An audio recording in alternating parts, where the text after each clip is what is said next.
और राजधानी दिल्ली नंबर 1 पे खड़ी है अपराध में। किसकी जिम्मेदारी है राजधानी दिल्ली की कानून व्यवस्था और सुरक्षा की? देश के गृह मंत्री अमित शाह जी, सीधे आपकी जिम्मेदारी है। और ये जो रिपोर्ट है ये भी हमारी आपकी नहीं है, उन्हीं के मंत्रालय द्वारा जारी की गई है। ये कि अमित शाह जी सबसे कमज़ोर, दिशाहीन गृह मंत्री साबित हो रहे हैं। उनकी कथनी और जो सच्चाई है, फ़र्क आ रहा है ना।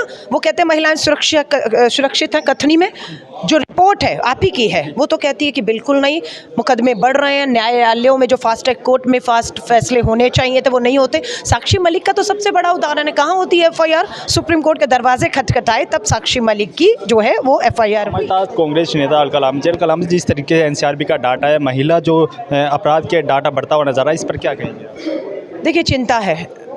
भारत सरकार के गृह मंत्रालय की ये आंकड़े हैं कि पूरे देश में अपराध, बलात्कार, हत्याएं, अपहरण के मामले बढ़े हैं, लोग डर खौफ में हैं। और राजधानी दिल्ली नंबर 1 पे खड़ी है अपराध में। किसकी जिम्मेदारी है राजधानी दिल्ली की कानून व्यवस्था और सुरक्षा की? देश के गृह मंत्री अमित शाह जी, सीधे आपकी जिम्मेदारी है। और ये जो रिपोर्ट है ये भी हमारी आपकी नहीं है, उन्हीं के मंत्रालय द्वारा जारी की गई है।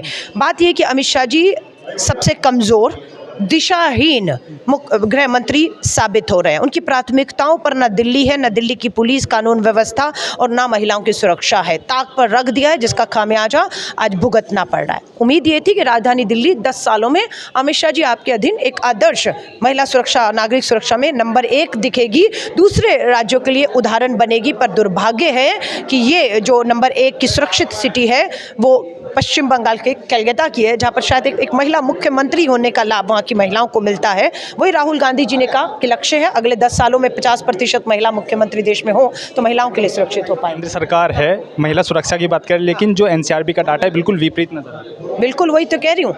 उनकी कथनी और जो सच्चाई है, फ़र्क आ रहा है ना। वो कहते हैं महिलाएं सुरक्षित हैं, कथनी में जो रिपोर्ट है आप ही की है, वो तो कहती है कि बिल्कुल नहीं, मुकदमे बढ़ रहे हैं, न्यायालयों में जो फास्ट ट्रैक कोर्ट में फास्ट फैसले होने चाहिए थे वो नहीं होते। साक्षी मलिक का तो सबसे बड़ा उदाहरण है, कहाँ होती है एफआईआर? सुप्रीम कोर्ट के दरवाजे खटखटाए तब साक्षी मलिक की जो है वो एफआईआर हुई। बात यह है कि या तो अपराधी को सत्ता का संरक्षण प्राप्त है या अपराधी सत्ता का भागीदारी है। संदीप सिंह हरियाणा का मंत्री सत्ता का भागीदारी है, यौन उत्पीड़न के मामले है, कार्रवाई नहीं है। ब्रजभूषण शरण सत्ता का भागीदारी है, सांसद है, कार्रवाई अभी तक नहीं है, चार्जशीट हो गई है। निहाल चंद मीना आप ले लीजिए, आप मामला ले लीजिए, बलात्कारियों को 7 बार पैरोल पर हरियाणा में किसने रिहा किया बार बार। तो साफ पता लगता है कि सत्ता का संरक्षण प्राप्त है और अपराधी सत्ता में भागीदारी है, इसलिए न्याय नहीं हो रहे हैं और अपराध बढ़ रहे हैं। देखिए, ये हमारे साथ अलका लामा जी, इनका साफ कहना है कि जो अपराधी हैं उनको सत्ता का संरक्षण मिले, इसलिए लगातार अपराध बढ़ रहे हैं। इसी तरह की तमाम खबरें देखने के लिए चैनल को लाइक करें, शेयर करें, सब्सक्राइब करें।